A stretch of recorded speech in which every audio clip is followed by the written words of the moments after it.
Hello friends, welcome to Finwise. दोस्तों, आज एक एडवाइज़र के सीक्रेट के बारे में मैं आपको बताऊंगा। एडवाइज़र का फंडामेंटल रोल कैसा है और रियल लाइफ में कौन से प्रोफेशन से वो मिलता जुलता है या कौन से प्रोफेशन से वो अपोजिट है। दोस्तों, आपको ये वीडियो बहुत ही वैल्यू एडेड रहेगा। ये एक इंसाइट देगा आपको एडवाइज़र की क्या कैपेबिलिटीज़ रहती है। दोस्तों, फाइनेंशियल एडवाइज़र का जो रोल है वो जो रिक्रूटमेंट एजेंसी है उसके बिल्कुल विपरीत रोल है। आप करियर के शुरू में खुश हो जाते हो कि मेरे को एक जॉब मिल गया और मेरे को रिक्रूटमेंट मिल गई, पर फाइनेंशियल एडवाइज़र का जो रोल है वो रोल है आपको लैंड कराना।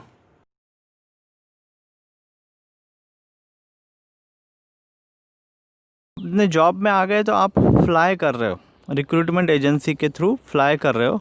बट फाइनेंशियल एडवाइज़र का जो रोल है वो रोल है आपका प्रॉपरली लैंडिंग कराना, सेफली आपको जॉब के रिक्वायरमेंट से फ्री कराना। आप जॉब छोड़ोगे नहीं छोड़ोगे तो आपका डिसीजन है, पर आपको फाइनेंशियली इंडिपेंडेंट बनाने का और जॉब छोड़ने के लिए कैपेबल बनाने का काम वो ज़रूर करता है।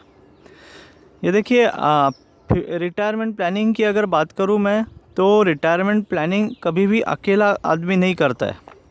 आप जब जॉब कर रहे हो तो आपका रिटायरमेंट प्लानिंग दो लोग कर रहे हैं, एक तो आप कर रहे हैं और दूसरा आपकी कंपनी भी कर रही है। आप कुछ करो, रिटायर होने के लिए दोस्तों कुछ नहीं करना पड़ता है। आप बैठे भी रहे, अपने आप रिटायर हो जाओगे। आप 58वें साल में या 60वें साल में आप अपने आप रिटायर हो जाओगे। बात यह है कि अगले 30 साल हम लोग कैसे मज़े में रहेंगे, कैसे हम पीसफुली रहेंगे, कैसे हम वेल्दी रिटायर होंगे। और दूसरी बात ऐसी है कि वो ज़माना गया जब हमको एक्सटेंशन पे एक्सटेंशन मिलते जा रहा, 60 साल 65 साल तक हम काम किए जा रहे और उसको कामयाबी मान रहे। अभी आज का जो ज़माना है वो ज़माना है retire young and retire rich. तो एक अच्छे फाइनेंशियल प्लानर का काम है कि आपको एट अर्लीस्ट रिटायरमेंट के लिए कैपेबल बनाना, या आपको आपका डी रिक्रूटमेंट करना, या आपको फाइनेंशियली इंडिपेंडेंट बनाना। आपको जॉब में मज़ा आ रहा है, आप जॉब कंटिन्यू कर सकते हैं, वो अलग चीज़ है। या आपको अगर बिज़नेस में मज़ा आ रहा है तो आप कंटिन्यू कर सकते हैं, दैट इज़ योर चॉइस।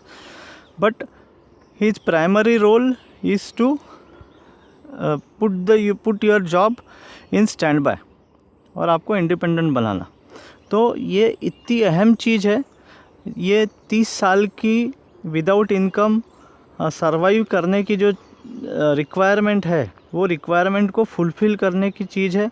तो इसकी प्रिपरेशन भी आपको 30 साल करनी पड़ती है। अभी आज कई ऐसे लोग हैं कि आज 45 साल हो गए, 50 साल हो गए, अभी उनके पास कोई अपना एडवाइज़र नहीं है। एडवाइज़र तो एक आपके लिए एक सेकंड पेयर ऑफ आईज़ है जो आपके फाइनेंसेस देखेगा, आपके डिसीजंस को हेल्प करेगा। साइंटिफिकली ये प्रूव हो चुका है कि जब आप खुद अपने पैसे से कोरिलेट करते हो तो आप सही डिसीजन नहीं ले सकते, क्योंकि आप इमोशनली उसके साथ अटैच्ड हो। कोई भी डॉक्टर खुद का ऑपरेशन नहीं करता है, डॉक्टर एक दूसरे डॉक्टर से ऑपरेशन करता है। यहाँ तक कि अगर कोई सीवियर डिसीज़ है तो डॉक्टर सेकंड ओपिनियन दूसरे डॉक्टर का ज़रूर लेता है, क्योंकि जब डॉक्टर अपने रिलेटिव का ऑपरेशन नहीं करेगा, अपने बेटी का ऑपरेशन अवॉइड करेगा।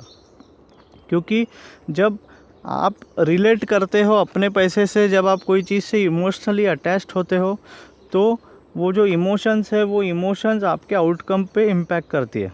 तो एडवाइज़र इररिप्लेसेबल है। एडवाइज़र का काम बेसिकली आपको जो इन्वेस्टिंग वर्ल्ड में का जो नॉइस है वो कम करके आपका फोकस गोल पे करने का एडवाइज़र का प्राइमरी रोल है। एडवाइज़र इररिप्लेसेबल है। और कई लोग हैं 25-50 पैसे के लिए वो लोग खुद के 100 रुपये जोखिम में डाल रहे हैं।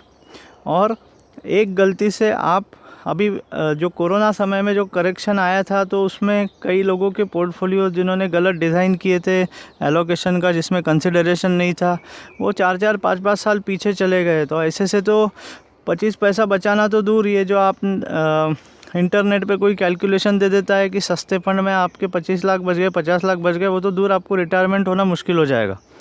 तो दोस्तों, एक एडवाइज़र इज़ इररिप्लेसेबल। ये ज़रूर है कि 5 से 10% ऐसे लोग रह सकते हैं कि जिनका डे टू डे स्टडी है, फाइनेंशियली डीप स्टडी है, तो वो लोग बिना एडवाइज़र के शायद अफोर्ड कर सकते हैं। पर उसमें भी जो इमोशंस का फैक्टर है, वो इमोशंस का फैक्टर हमेशा वो रिस्क बनी रहती है। तो ये चीज़ें ध्यान में रखते हुए आप एक अच्छा कॉम्पिटेंट फाइनेंशियल एडवाइज़र हायर करिए। Pay him what he in line with the quality of services he is giving. A good financial advisor will change your financial life forever.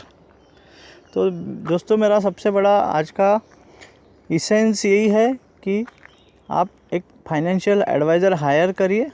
अपनी वेल्थ को, एक आपके वेल्थ को केयर टेकर की ज़रूरत नहीं है, केयर तो आप कर सकते हैं। Wealth creation is a matter of decision making. उसके लिए एक डिसीजन मेकर आप अपॉइंट करिए और अपनी वेल्थ क्रिएट करिए। दोस्तों, आपको अगर अच्छी चीज़ों से मन नहीं भरता और हटके चीज़ें चाहिए तो आप सही चैनल पे आए हो। यदि आपने सब्सक्राइब नहीं किया है तो फिनवाइज को सब्सक्राइब करिए। और मैं ऐसे ऐसे आपको इन्फॉर्मेशन देते जाऊंगा कि जो पेड वीडियोज़ में भी नहीं मिलती है। आशा करता हूँ आज का वीडियो आपको पसंद आया होगा। Thank you very much.